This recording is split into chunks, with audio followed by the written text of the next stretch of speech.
नमस्कार फार्मासिस्ट वीरेंद्र कुमार राव। आपण जानी छोट पिला 2 वर्ष ऊपर को आपण ब्रश करूचंदी तो जदि ब्रश करूचंदी पेस्ट कौन यूज करूचंदी। छोट पिला तो ब्रश मिलू छोट पिला गोटे पेस्ट आसुची किडोडेंट जोटा इंडिगो कंपनी किडोडेंट गोटे आसुची आ गोटे आसुची चेरियो जोटा कि ताको पाटी की माने पोड़ीबनी आपण जे आमे जे पेस्ट बसले पाटी की जळिला टाइप लागु सब ताको जळिबनी पूरा गम बळा चॉकलेट उठला लागो जदि सेटा जदि पाटी भीतर गिळी देले भी किछि प्रॉब्लम नाही।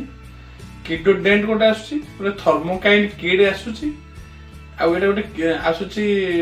हमर चेरियो चेरियो 3-4 प्रकार पेस्ट आसुची। आपण मेडिसिन स्टोर जाके मागिबे जदि आपण ब्रश करू छथि 2 वर्ष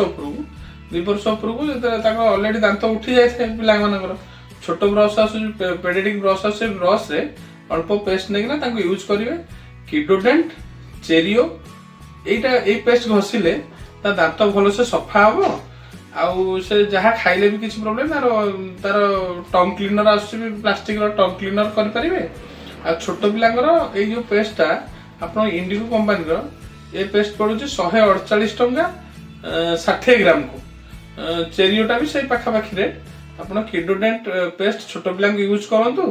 अलग पेस्ट अपेक्षा किडोडेंट भल हम इंडिगो कंपनी ब्रांडेड आप यूज करूँ यूज कले भल हम रही